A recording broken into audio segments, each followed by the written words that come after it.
Bayangkan sebuah peradaban yang berumur lebih dari 5.000 tahun, yang melahirkan tembok raksasa, sutra, bubuk mesiu, dan filosofi abadi. Ini adalah kisah Cina, sebuah negara yang sejarahnya bukan hanya kronologi peristiwa, tapi juga siklus dinasti, konflik, dan inovasi tak terhenti. Kita akan melakukan perjalanan kilat melintasi ribuan tahun untuk memahami bagaimana Cina bertransformasi dari lembah sungai kuno menjadi raksasa dunia saat ini. Fondasi peradaban Cina dimulai di lembah Sungai Kuning. Secara tradisional, dinasti pertama yang muncul adalah dinasti Xia sekitar tahun 2070 sebelum Masehi, diikuti oleh dinasti Shang.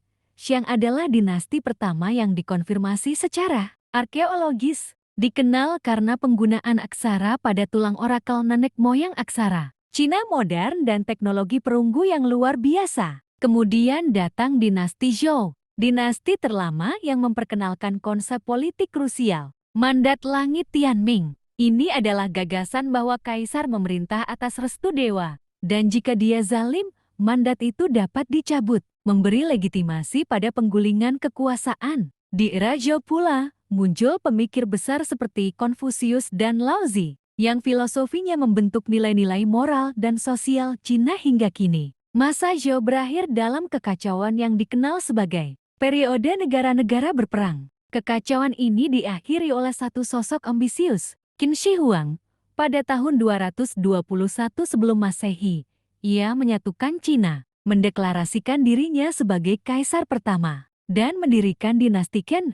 Pemerintahannya singkat namun revolusioner. Dia menstandardisasi aksara, mata uang, dan ukuran, serta memulai pembangunan tembok besar yang ikonik. Ia juga meninggalkan warisan berupa makam megah yang dijaga oleh ribuan tentara terakota. Namun, pemerintahan tiraninya memicu pemberontakan. Setelah Qin, muncul dinasti Han 206 sebelum Masehi 220 M, yang sering disebut sebagai zaman keemasan pertama Cina.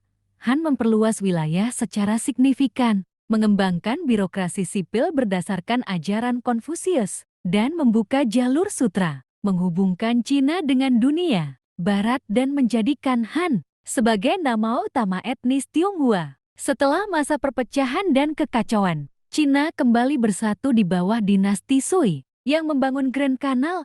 Ini membuka jalan bagi dinasti Tang 618–907 M. Zaman keemasan kedua Cina.